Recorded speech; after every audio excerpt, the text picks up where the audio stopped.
Hello folks, and I hope you're very well indeed. I have a little bit of admin before we start the actual video, and it's just a quickie.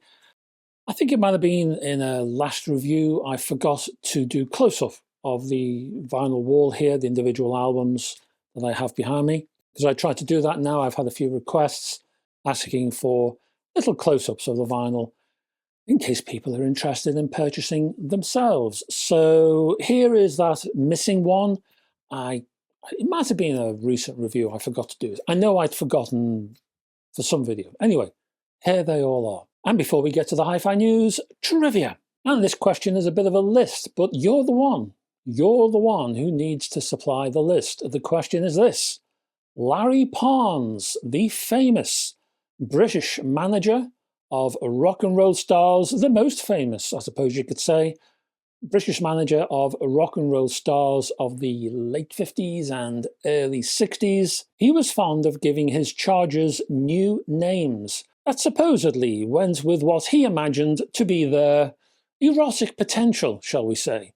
How many of his clients can you name? One more time. Larry Parnes, the most famous British manager of rock and roll stars of the late 50s and early 60s, was fond of giving his chargers new names that supposedly went with what he imagined to be their erotic potential.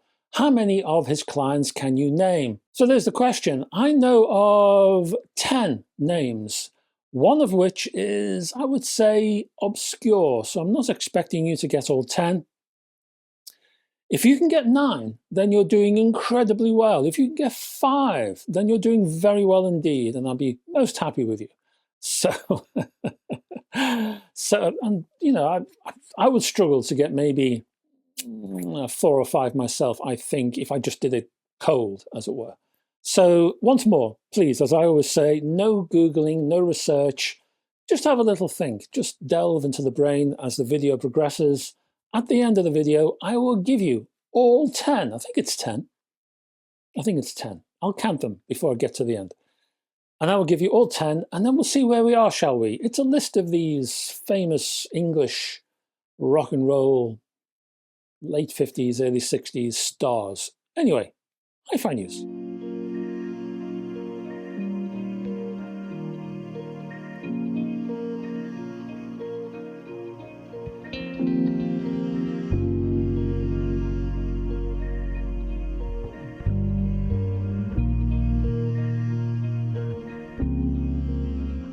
And we're going to start with a cable, well, a pair of speaker cables, very high-end, very expensive speaker cables from the Scottish company Atlas. These are called Transpose Speaker Grun, as in G-R-U-N, cables, using OCC copper conductors, PTFE dielectrics, cold weld transpose, solder-free connectors, and the Grun grounding system to lower high-frequency noise like RF and EMI.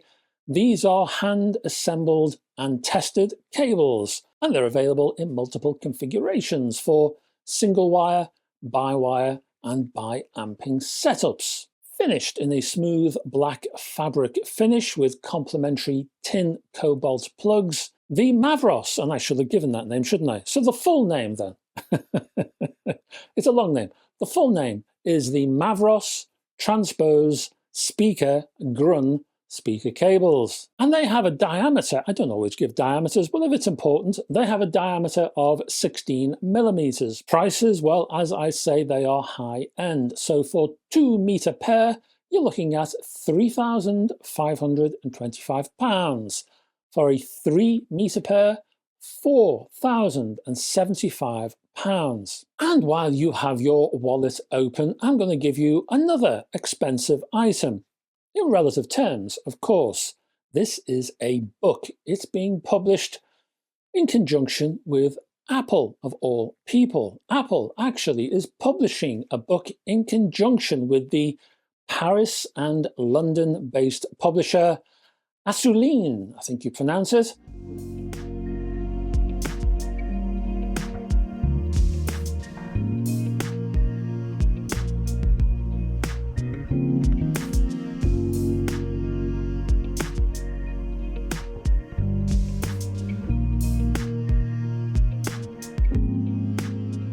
limited to 1,500 hand-numbered copies, housed in a translucent slipcase with gold-edged pages. This book documents Apple Music's list of the greatest music ever made. Oh, I can see trouble ahead. So if you also want to set yourself up for a fall, just produce a top 100 greatest ever, whatever, and then brace yourself. The 100 list here has been selected by a group of artists, producers, and songwriters, apparently. And it looks like one of those is the BBC Radio 1 DJ Zane Lowe, and he said, and I quote, "If our list sparks more debate amongst fans outside of Apple Music and gets people talking passionately about the music they love, then we've done what we set out to do." But surely, folks, he could have got that from any social media platform or website on any day of the week. You go through the Facebook feed now, they're having all of those arguments right now, and they'll do it tomorrow. And they did it yesterday. It happened. It never ends. It goes on and on. They're full of lists and associated debates. I'm not sure what this book does new, or what it's supposed to do new. And I have shown you some of the images, some of the pages inside, and I've thought to myself, greatest ever? I'm not sure. The price for this source of arguments and fights, $450.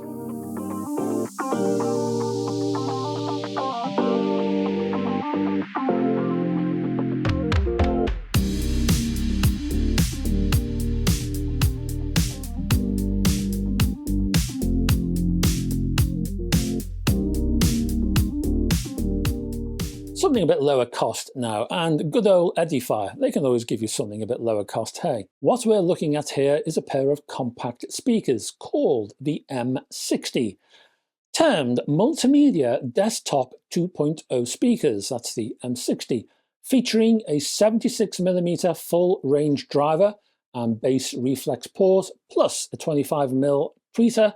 These speakers feature Bluetooth version 5.3, and that supports LDAC, the LDAC codec.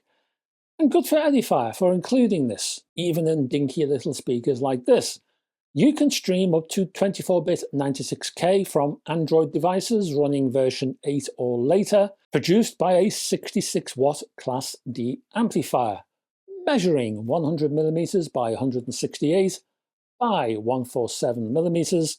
The M60s actually include a pair of aluminium speaker stands designed with a 15-degree angle. These are really near-field speakers, really to be used on a desk or something similar. You can put them on stands, of course, but they look to me as if they're really aimed at desktop use. So, as I say, these little aluminium speaker stands, they have a 15-degree angle, so they're directed more towards your ears. These speakers can be tweaked via the Connex app, which handles playback, sound EQs, touch panel backlight, and a manual. Price, well, I did say be a bit lower this time around. We're looking at £160. You can buy them from places like Amazon.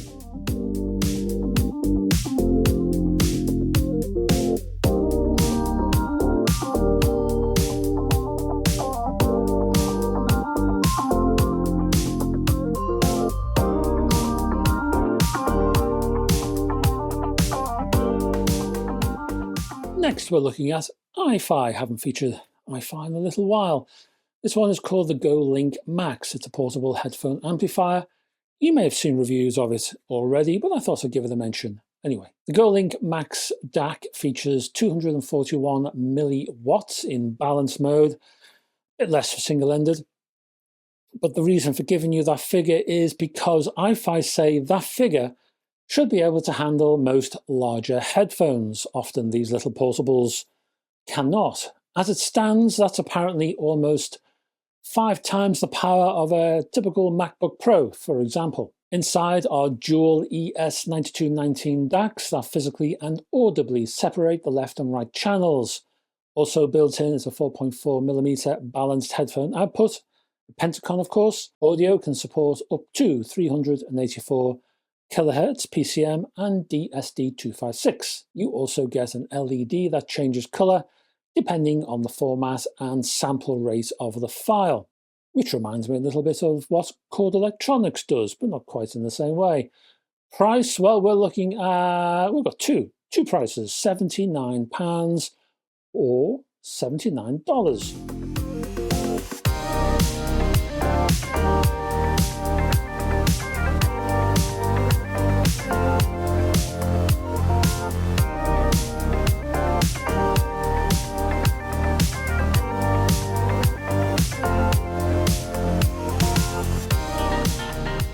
Finally, a pair of speakers from Klipsch. Klipsch R60Ms, they are called. They are stand mounts, and they feature a 6.5-inch spun copper mid-bass unit and a high-frequency Tractrix horn, plus a linear travel suspension LTS tweeter made from aluminium. The cabinet itself features a reinforced 3/4-inch MDF construction with all new bracing to reduce cabinet vibration. Sensitivity, well, that's fairly high at 93.5 decibels, and they span 400mm by 203 by 336mm, and they weigh 7.75 kilograms.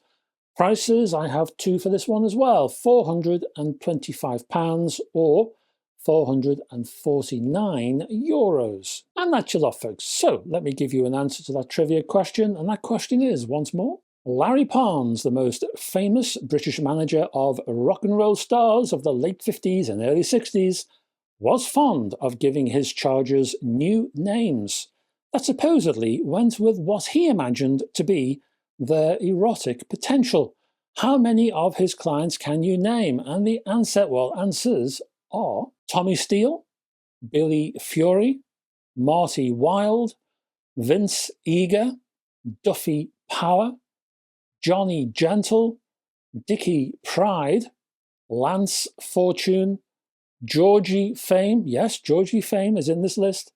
And the one I thought was very obscure, new to me, I'm afraid, Nelson Keane. Nelson Keane. It is said that Joe Brown, who most UK viewers, I assume, will know Joe Brown. Not sure about my American friends or even my European friends, but definitely UK viewers, I would assume. Anyway, Joe Brown. Joe Brown stuck with his real name. That's his real name, folks, Joe Brown. Why? Well, Larry Parnes was going to give poor old Joe Brown a new name, and that name, Elmer Twitch. That's right. Joe Brown was going to be called Elmer Twitch. Dodged a bullet there, didn't he, old Joe? Anyway, I'm spitting because I was shocked. So, yes, how many did you get? Be honest. Be honest now, folks. How many did you get? Me, I probably would have got, at the most, probably 4, if I'm being honest. Probably 4. I would have been pushing it any further. On a good day, maybe 5.